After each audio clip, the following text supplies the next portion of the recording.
My name is Shauna Carlson. I am with Jove, and I'm here with Alice Pistono, also from Jove, and she'll be presenting our Creating a Blended Learning Science Classroom with Engaging Videos for High School.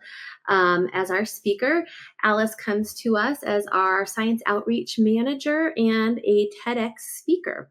So welcome, Alice. Thank you, Shauna, and thanks everybody for joining us. It's really a pleasure to be here and to see so many of you already interacting with us. It's coast to coast, like you said. Yes, yeah. We're excited to hear from everyone. All right, and with that, I am going to pass it over to Alice, but please keep questions in chat coming in as needed.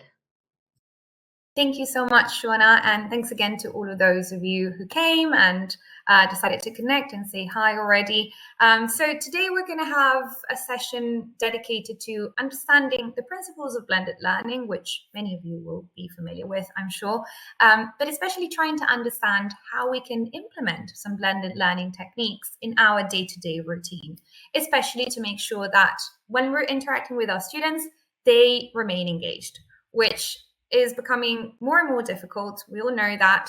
And we also are aware that videos have become a pretty indispensable tool to make sure that that sort of engagement comes through. So we're going to take all of these elements, put them together, and try and see if at some point we are able and willing to maybe implement some of these techniques in our day-to-day routine.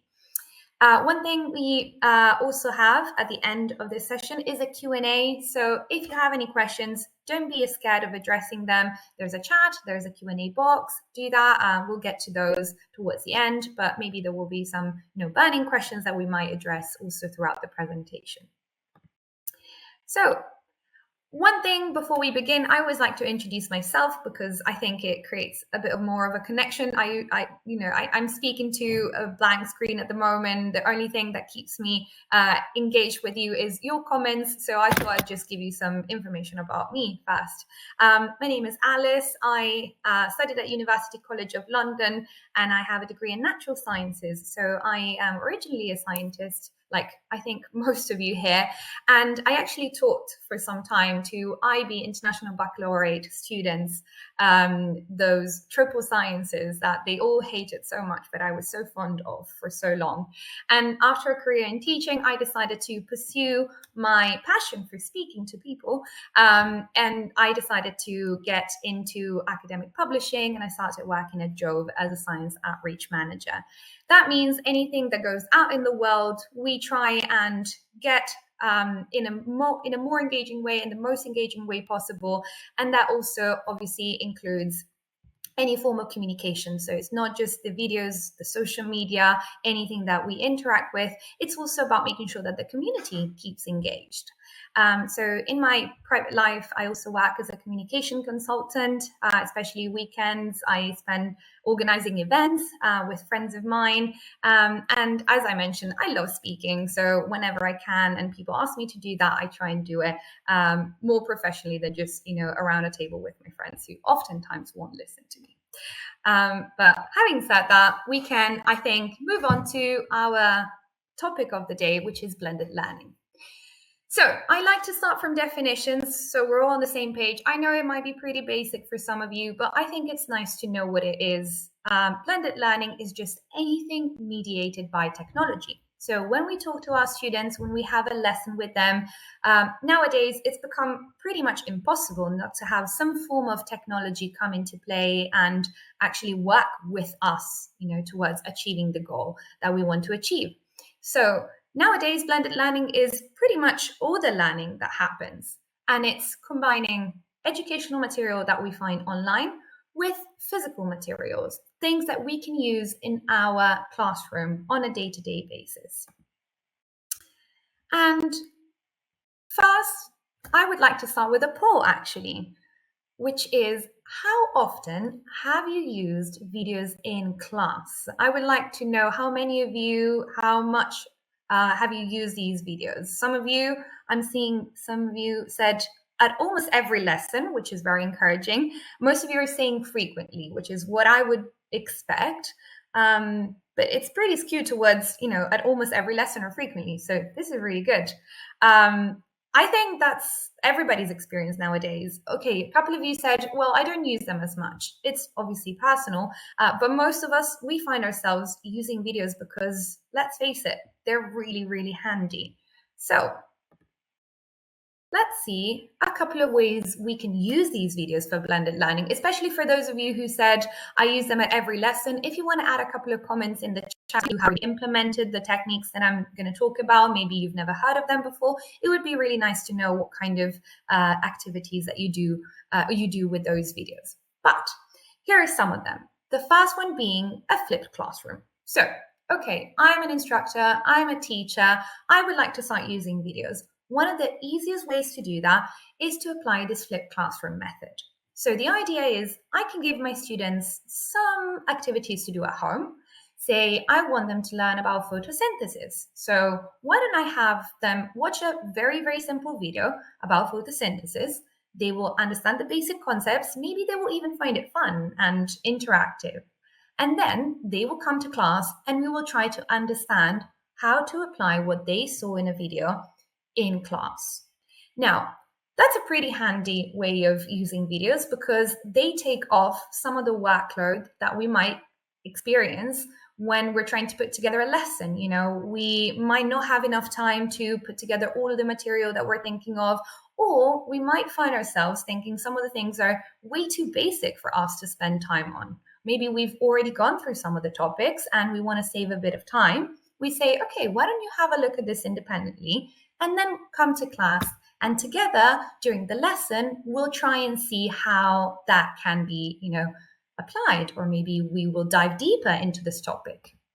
And so a video in that case comes in particularly handy because you can even suggest a whole playlist of videos. Maybe one video will be enough for a very simple topic, but maybe this can be a habit. You can say, okay, students, before every lesson, why don't we apply this method?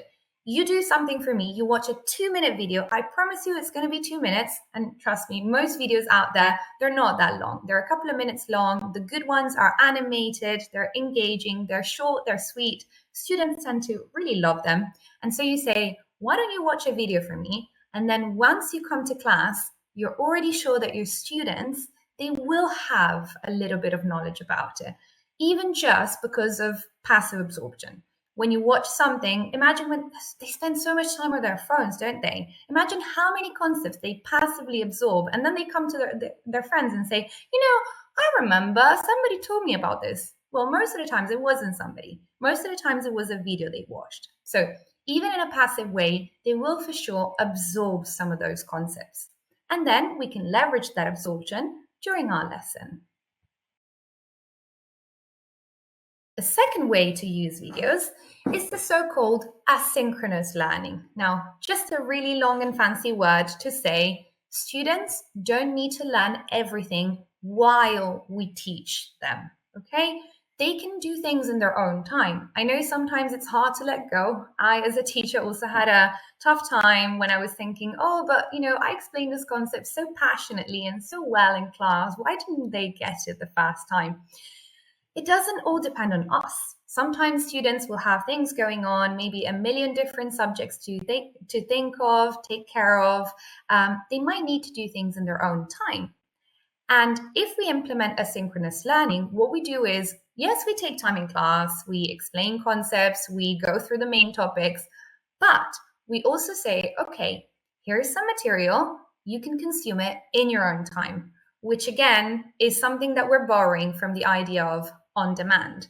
Netflix, any other platform they use, it's the same concept. One thing they love about it is they can watch it whenever they want. They can watch it on the train, they can watch it in the car, they can watch it when they're waiting for somebody to come to their house. It's in their own time, so they have more ownership over what's happening.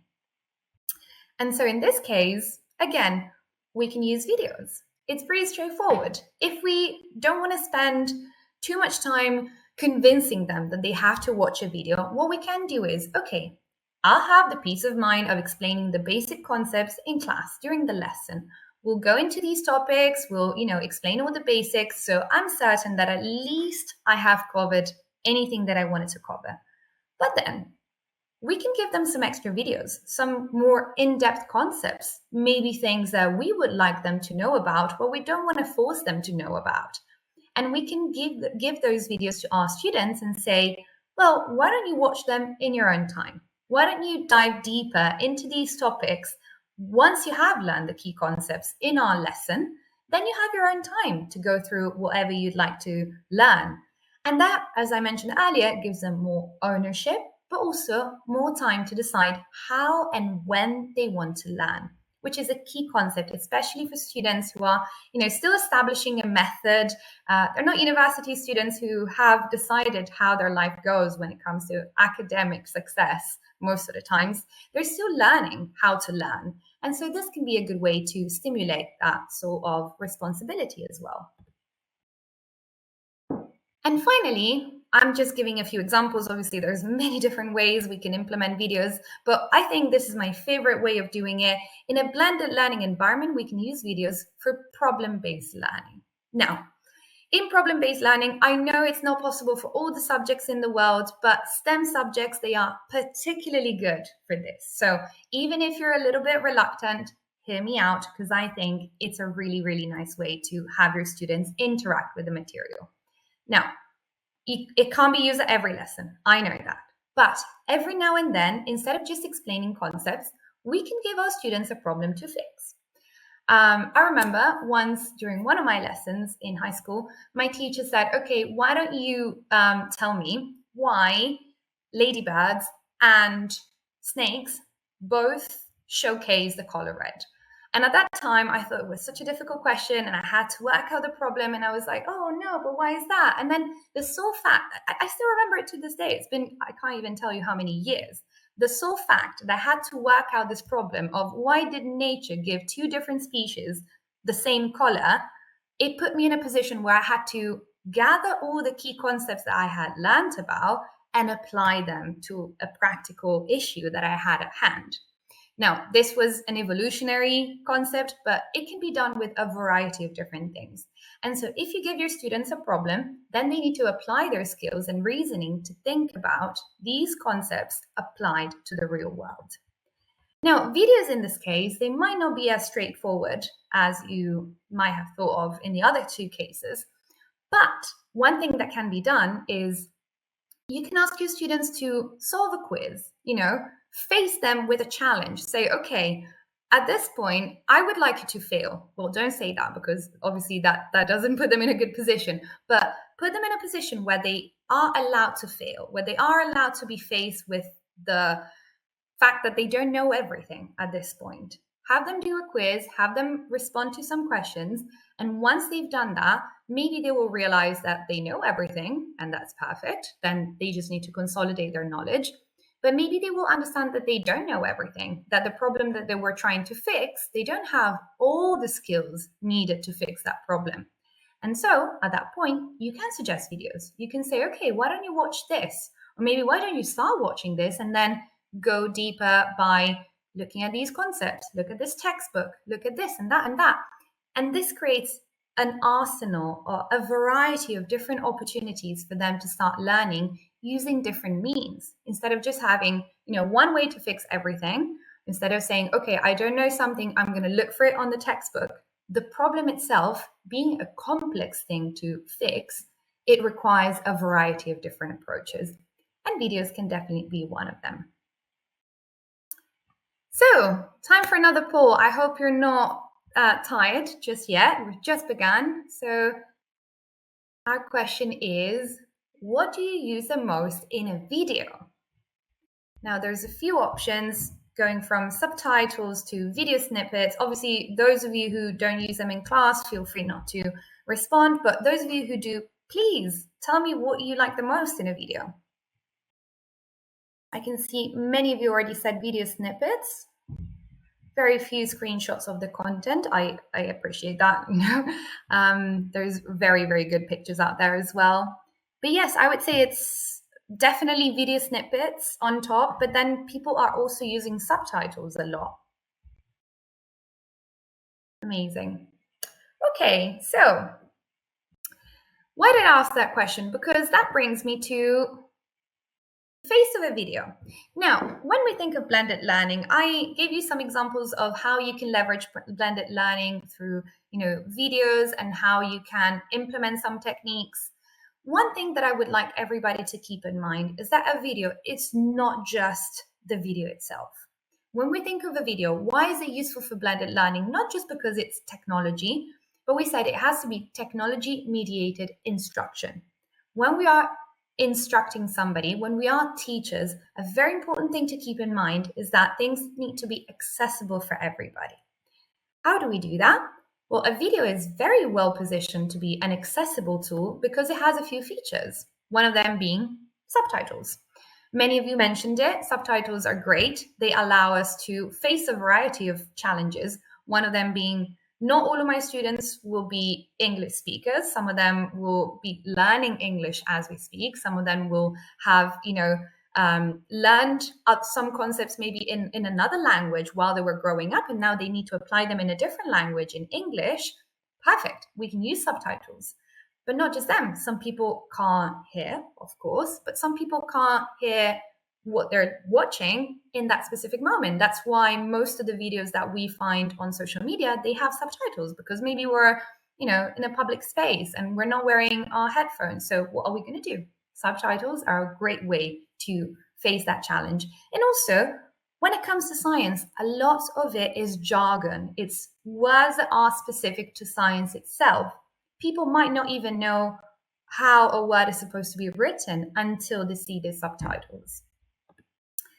And then another thing, of course, is having multiple languages. The screenshot that you see here is taken directly from a video on the Jove website. So this is actually how, if you were to access the Jove platform, you would see the video and how it presents itself. So there's the subtitles that you can access to a drop-down menu, but then there's multiple languages as well. And that is dedicated to the voiceover. Obviously, voiceover is great if you are teaching in a different language. That could be an option. But it's most important when somebody is learning, as we mentioned earlier, in a language that is different from theirs, watching things in all combinations, in Spanish with English subtitles, in English with Spanish subtitles, that allows for greater accessibility for all the students in your class.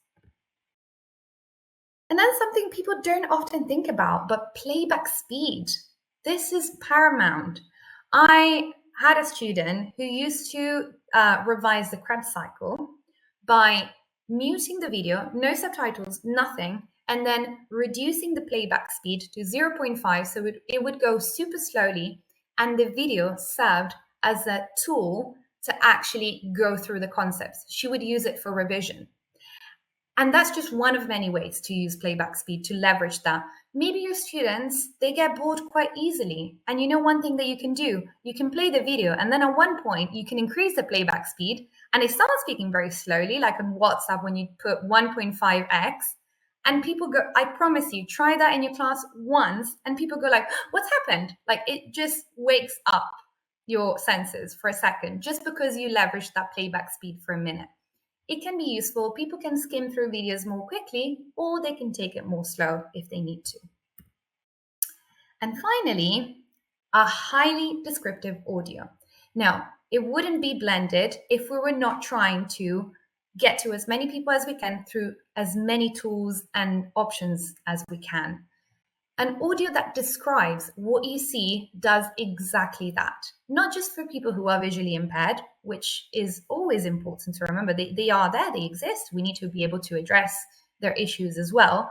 But also, maybe in that specific moment, you can't watch the video in full. Maybe you are doing something else. It's the principle of a podcast. That's why podcasts became so popular at one point, because people were using them while they were doing something else. Now, I'm not suggesting that your students don't watch the videos at all, but it's just to let you know that these videos that I'm describing, they are designed for people to be able to imagine and picture what's happening without necessarily having to look at the video.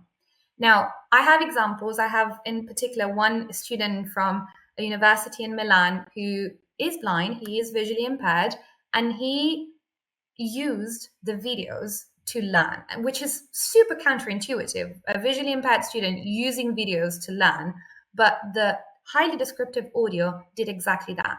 And guess why? Because often when we just read aloud a text description, oftentimes it will say, well, as the image shows, as the picture number 3 shows in this case, blah, blah, blah. A highly descriptive audio allows you to overcome that. An audio that says, the picture in this case shows a diagram where the curve is oriented towards this way, blah, blah, blah, blah, blah. That will help so many different types of people access your videos in a more varied way as well. I can already see there's a couple of questions popping up. And one of them is from Adrian, who says, where do you find more accessible videos with highly described audio? Well, this is tricky. Obviously, browsing the web allows you to select more options. I'm pretty biased. I work for Jove, and I know that the videos that are set up on Jove, they are created with that purpose as well. So if you were to look at those videos, I'm going to talk you through how you can access some of the free videos, how you can maybe take a look and see if you like them as well. All of the videos that you find on the Jove platform, they have been designed that way. So if you'd like to take a look, I'll give you the link and everything towards the end, and you can maybe, use it for a couple of lessons in the next few weeks. And here is an example. So I have a tiny example of everything that I've just described. The screenshots were taken exactly from the same sort of platform, so you're not going to see anything new, but it's just to see it in action. So this is a Jove video. I actually put it in Spanish because I know many of you will have some Spanish students, but of course we can have it in English and in any other language that you see here on the right. Now imagine if I'm playing the video with, I'm just going to remove the audio because I'm going to speak on top of it. But this is exactly what you're supposed to be doing with your students, right? Like show them a video like I'm doing with you now. But having these options allows you to be more varied. See, you can go slowly with the video. You can go extra fast in case, it's concepts you've gone through. You just want to have the main things highlighted very quickly. You can just go to the normal speed, add the subtitles that you see here. As you can see, there's so many different languages, and honestly, some of them I don't even know what they are. I think this would probably be Korean or Chinese. So the span is broad, I promise you. You can just select whichever you like. Your students will be able to access them with the dedicated subtitles. And that allows for greater flexibility. You see, they pop up for greater flexibility as they learn, because it allows them to switch from one language to another, to listen while things are in action. Imagine if I was just taking notes, if I was to listen to a highly descriptive audio, that would really help me. But I can also do other things. I can access the transcript just here. I can also look at all of the different things I might want in my notes just below. And so this becomes truly one of those resources with the extra suggested reading and anything you might want that incorporate very, very well with pretty much any sort of blended learning environment. To also show you that the things that I have quickly gone through, they also build accessibility, not just a video with all of the features, but I showed you a transcript that's paramount when it comes to accessibility, and quizzes. You couldn't see them straight away here, but quizzes are a great way to add to your blended learning environment. I gave you an example earlier with a problem-based learning. If you face your students with some quizzes and some challenges, then they are more likely to get engaged with the lesson. And it's not just me saying it, because when we think of the next poll, I have a new question for you all. So, what's your favorite part of a lesson when you have to plan it at home, when you deliver it, either on the whiteboard or while you're drawing graphs? Is it delivering it verbally like I'm doing it now? Or is it the feedback? Oh, I can see a lot of people said delivery, drawing, and writing. There's some feedback, some planning. Interestingly, now it's a bit more, but few people initially said the verbal delivery of a lesson. And I think we've got a big win here for the delivery in drawing and writing. Perfect. while you're drawing and writing, that's a great way to start your engagement with the students. Why don't you mix it up? Why don't you add a video every now and then? You spend like 5 minutes drawing a graph, and then you say, okay, let's now listen to somebody who's going to speak on my behalf about it. Not many of you said the verbal part.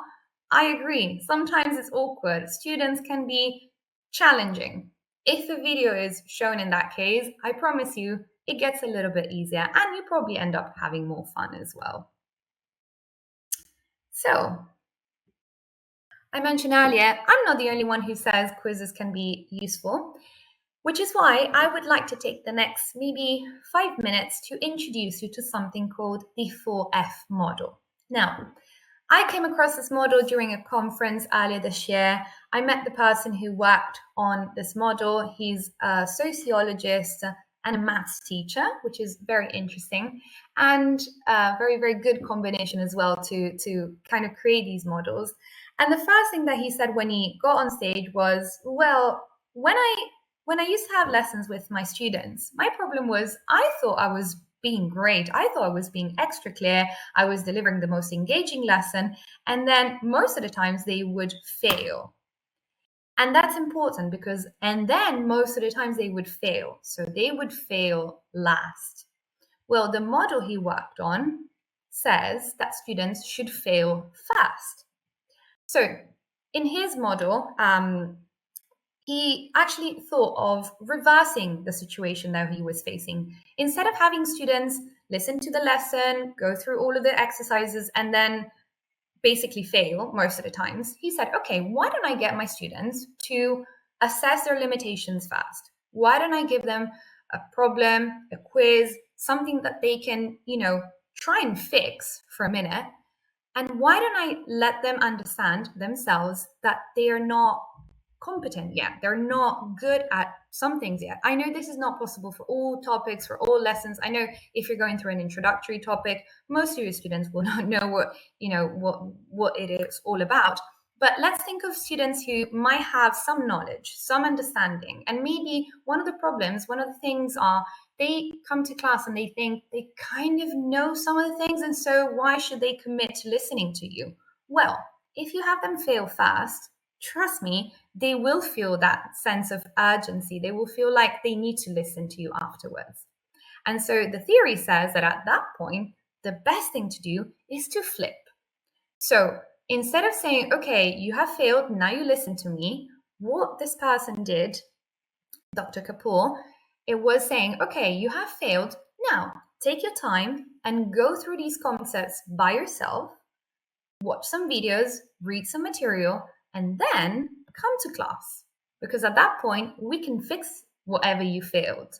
At that point, we're engaging, we're in the class, we're taking time together to go through the concepts, we're trying to understand why you failed at first, what kind of misconception are there. Maybe we'll think of, the things that you watched.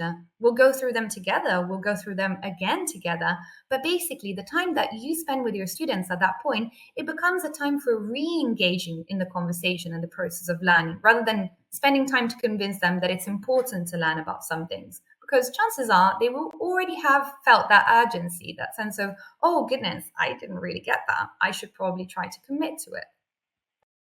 And finally, some of you said your favorite part was feedback. I agree. Feedback is great. I love doing these webinars and then going back and seeing comments and things and what worked and what didn't work. I think that's super important to inform our future strategy for teaching. And in this case, same thing. Once you receive feedback, give feedback, at least you have reversed the process, right? You're not telling your students first, oh, you should listen to me, and then see them fail. You are letting them fail first in a safe environment, and then you are getting to that feedback towards the end, which in a way will give them some sense of positivity. Like they will finish off with something that reassures them rather than a failure. And so all of this obviously can be done with videos as well. Obviously, we're here to talk about videos. You'll see videos everywhere. You can start with a quiz first. That's a pretty easy way to have a problem to fix. You don't have to come up with huge problems. On the Jove platform, you will find, for example, that every video has 2 to 3 quizzes that are paired up with that video. So you don't even need to come up with the questions. You can just use the quizzes as they are. Then you can have students watch the videos, go through the content, go through the material themselves, get to class, do a traditional lesson, consolidate that knowledge with them, and finally, the assessment, which doesn't have to be, a series of questions which they can fail. It can be any form of feedback, any form of you going to them and saying, I'm very happy that we went through these things, for example, because look at you. At first, you had these misconceptions, but now you came to me with very interesting and informed questions. So any sort of feedback might be useful. And finally, last thing we're going to cover today is a little bit of a case study that I would like to present. I know I mentioned a couple during my presentation. I said, oh, I remember this student and this other student, but I think this particular case study from the University of Pisa is the one that has been staying with me for as long as I can remember, for as long as I've done this job. This was one of my first interactions that I had with a teacher. He actually had a very, very challenging task. So yes, he was at university, but his task was to get students from high school who came from very different and diverse backgrounds from all over the world, from Pakistan to the US to China to, trust me, anywhere around the world, and get them ready to take an introductory course at the University of Pisa in English in chemistry. Now, you can imagine how different the levels of preparations must have been. How difficult it was to get everybody in one place, because obviously it was an online lesson. So he was trying to find the right time zones and repeat the lesson 2 or 3 times for everybody to connect. But it was challenging. And I think he came up with one of the best ways I can think of to apply all of these concepts and methods to his own specific situation. What he did was he actually started with the traditional lesson, but actually everything that I'm going to describe happened in the span of one lesson. So he didn't use the asynchronous method. He didn't tell students, oh, fail and then watch the videos. That's still very applicable and very useful. But in this case, he had extremely limited time. He had 15 minutes to squeeze in all of the different concepts and techniques. And so what he did, he said, okay, I'm going to explain a key concept. I have no idea what the level of preparation here is. I don't know where you guys come from. I'm kind of lost. So let's just go through a very basic concept for 10 minutes, which I'm going to draw and explain and go through. And then he would play a short video. He would say, okay, I have explained this, but I don't know how everybody's doing because, some people wouldn't put their cameras on and the mics were not always on, all of that. He said, okay, why don't we consolidate everything that we have just gone through with a 2-minute video? He showed that in class. And then just after he said, okay, do you feel confident? Everybody said, yes, amazing. I've understood everything. You know what he did just after? He popped up a QR code and said, okay, now take out your phones and answer the Snap quiz. And please don't do research. This is not a place for assessment. I'm not going to tell you you failed. This is very lightheartedly one way to see if this worked. And at first, of course, the students were like, oh, goodness, I don't know how to answer. I didn't pay attention to the video.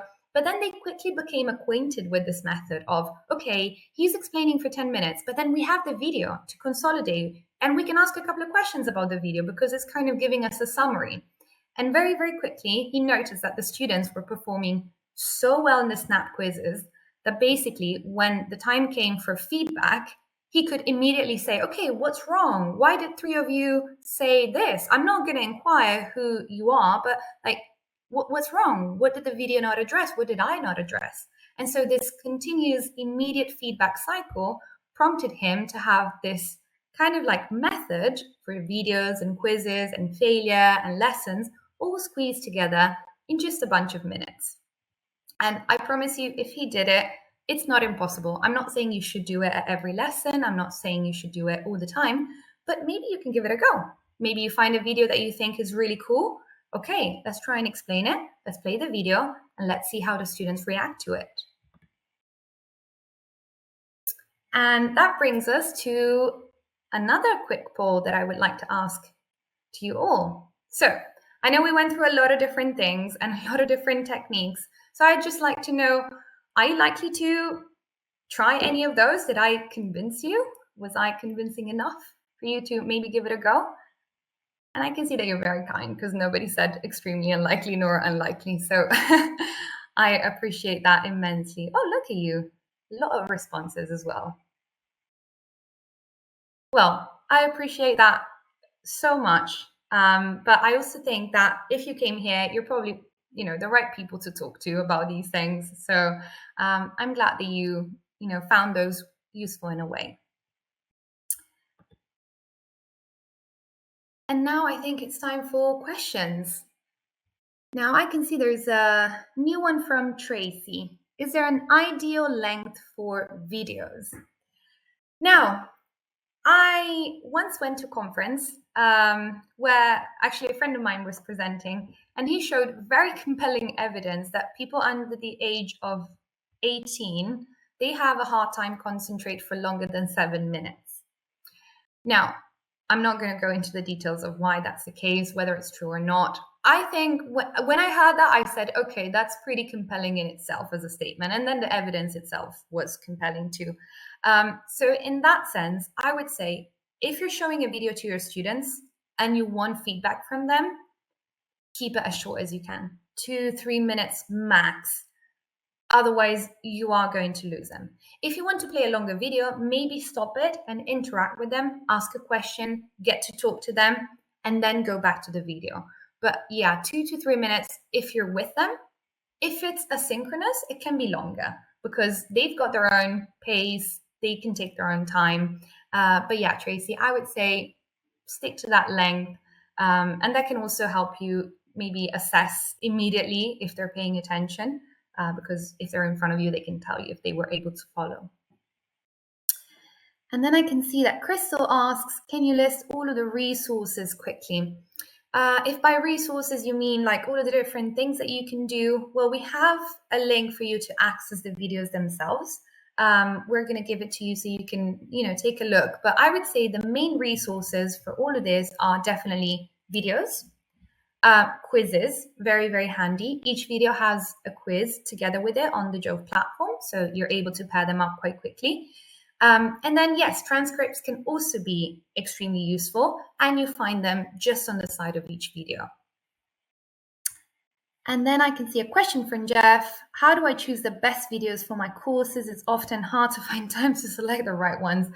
I know, this is a common struggle. So I would say there's a few ways to do that.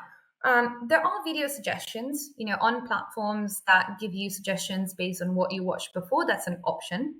But also, what I recommend, if you're interacting with Jove videos, for example, you can request, and this is a free service, like anybody who has access to the videos can request this. There's a free service where you get an educational consultant to help you choose the videos.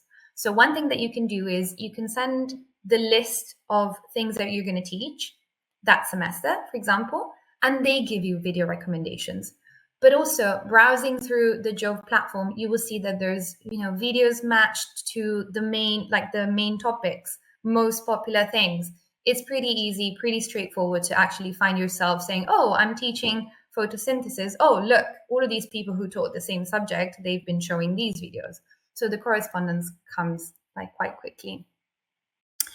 And finally, I can see a question, Abdullahi, who's asking, how likely will the use of playback speed yield a positive result in teaching? That really depends. So if a student, say, is not proficient yet in a language, massive results, because slowing down helps the retention so well. It will yield incredible results. If the goal is to maybe skim through the content, it can also be a positive thing if you want to speed it up a little bit. But then ultimately, it's extremely personal. So I can't tell you, oh, if you play it at half the speed, then you're going to have massively better results.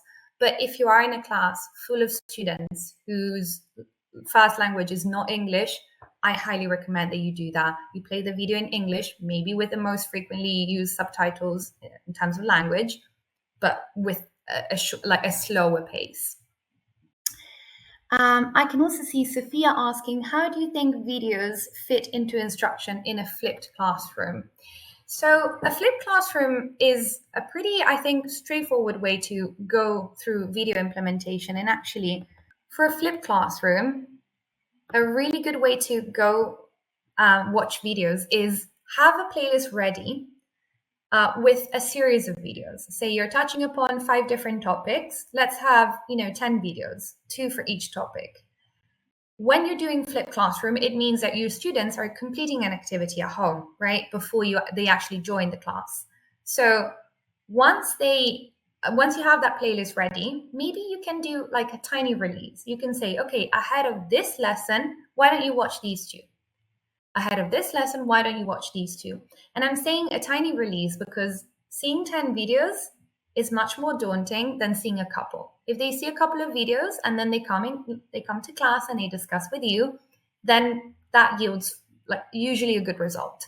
I wouldn't recommend going for a whole playlist all at once. That would be a little bit much, I think. And finally, I can see sometimes blended learning generates a lot of student work. What do you suggest strategies or tips to reduce grading for teachers? That's a very good question. So it depends on what your normal way of assessing your students is, I would say. Dora makes a really good point because it generates a lot of student work, true, but not all of it needs to be necessarily evaluated. I would say if your students are watching the videos, don't necessarily say, okay, I need to assess whether they watch the videos or not. The videos are there to help them. The videos are there to support the learning process. Ultimately, what you want to achieve is an end goal, and maybe you can just go for assessment of that end goal. I know in some cases, blended learning mentions like having lots of work, essays, quizzes, all of that. The professor who showed like live results for the quizzes, that doesn't take any work on the teacher's end, right? Because they immediately started asking the questions and they immediately answered the questions with live results. So that's just feedback that you get to understand how the blended learning process is going. When it comes to having a lot of material to grade and all of that, my suggestion is don't grade everything. Make sure that whatever you are giving them supports the learning process, and maybe ultimately just evaluate what you would normally evaluate rather than the process that they need to go through to understand the concepts. I can see also sometimes, got lost for a second. Daniela is asking, are all Jove videos free or is there a cost? So we will get to a slide that helps you with that, but the first 20 videos that you can access are free. So we will have a link to show you just after this presentation once we get to the very end of it. But the idea is you have 20 videos for free, but there's over 3,500 videos on the platform. And most of them are for high school. Most of them are already mapped to the most commonly used textbooks. You can basically say, okay, I'm using this, and here's all the videos already mapped to it. So the videos are not in full free, but if you want to start having a taste of what they look like, we can definitely give you access to those 20 videos and you can see if you appreciate how they're structured. And then finally, Bernadette is asking, when you give a quiz for them to fail, do you revisit the same quiz as part of feedback? Also an excellent question. You can, for sure. I wouldn't do it for all of the quizzes. I wouldn't do it for all of the questions. If a quiz goes really well and they generally perform well and it doesn't prove that challenging, I wouldn't give it to them again. But you can as a boost of like confidence. I would definitely mix it up. Sometimes it's quite reassuring to see a question come up that you've seen before because, it puts you in a good situation to answer. But I wouldn't repeat it, as a standard for all of the questions that you've given them before. Okay, I think this was our last question, so we can potentially move on to our final few slides about Jove. Some of you already asked a few questions about Jove and why we have videos in a certain way and how they're structured and whether you can access them. I know we talked about videos a lot. Just For context, Jove is the world leading producer and provider of science videos. The idea is we use videos to do a variety of different things, but mostly to improve the process of research and education. So on the Jove platform, you will find a variety of different things. If we include anything related to research, Jove is actually an acronym. It stands for Journal of Visualized Experiments. That means that initially it was meant for researchers to go, read a protocol, and then also watch the video that is associated with that protocol to be able to replicate it. If we count all of those videos, there's over 18,000 on the platform. However, year on year, we expanded. We started working on different videos, different things. Currently, dedicated to education at high school level, there are over 3,500 videos. So if you're curious and would like to get access to all of them, we will give you a link and we will give you instructions on how you can do that. Currently, there's over 1,200 subscribing institutions worldwide, so many of them, but they keep growing. And every year, there's a lot of data in here, but I always find it starking to think that last year only, people spent almost 1 year watching Jove videos, because that's around 343 million days, which I think is insane, especially considering that most videos are 2 to 3 minutes long. So it does take a lot of viewers to get to that number. And a couple of ideas of how you can use Jove. Of course, I mentioned that, it's meant for both research and education. So not all of these will apply to you specifically. For example, the last point that you see here, science experiment videos, how to perform an experiment, how to replicate it.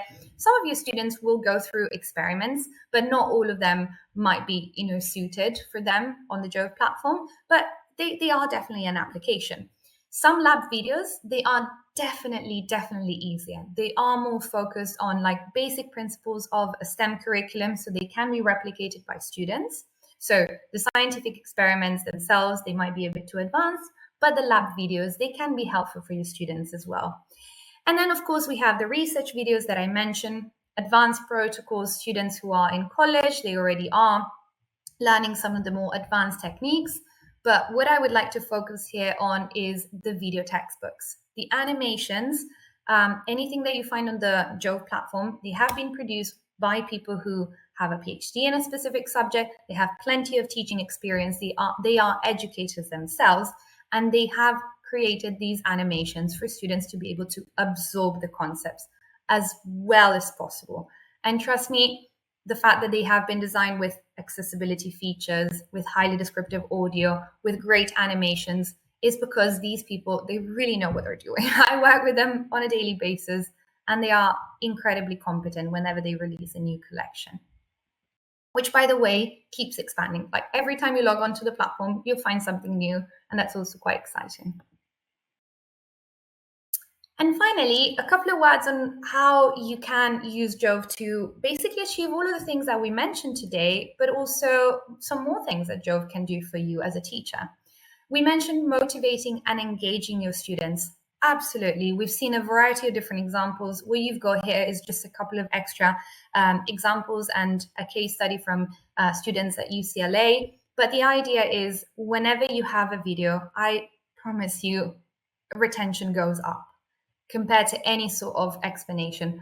I didn't play a video with you today because I know you are pretty much just like just interested in what I'm about to say. You wouldn't have registered for this webinar otherwise. But if I was to engage with a very different audience of people who wouldn't want to implement blended learning in the first place, then I would definitely play a video because that helps massively. And of course, you students, especially when they implement asynchronous learning, their outcomes, they just go up. The fact that they can go back, rewatch, review, it's a massive help, especially when it comes to revision. And finally, we mentioned accessibility. That's synonymous with equitable access. The fact that students, they come from different places around the world. They might need to accommodate different learning needs. They might need some sort of help in ways that one person can't fit sometimes. You're one teacher handling however many students, you're one and there are many. So the fact that a video has some features for accessibility, that also helps in that sense because it creates a more equitable environment for everybody. And so finally, we're getting to your free videos. Here's the QR code. I don't need to teach you how to use it, but there's also a link in case you'd like to type it into your laptop if you're connected to a laptop. You can get access to 20 free videos immediately. So if you log, choose them wisely. But yes, you have access to those 20 videos at first. You can watch them, you can review them, you can use them in your lesson. I would love if you were to use them in your lesson and let me know how it went. As I said, I'm a big fan of feedback. But also, one piece of novelty that we've got is that if you were to purchase a subscription for all of those videos that we mentioned earlier before the 1st of January, then you could get Joe free until 2025. So the first few months wouldn't be billed automatically. So you would basically be billed from the 1st of January for your subscription. So it's a new bundle that we have come up with and created for people to actually start getting access to these things and see if they love them and how they want to implement them. And I think that, if you're here and again, learning about blended learning and how you can implement it in your day-to-day routine, I think you're the sort of people who would appreciate these videos. And so I really look forward to hearing everything that you've got to say.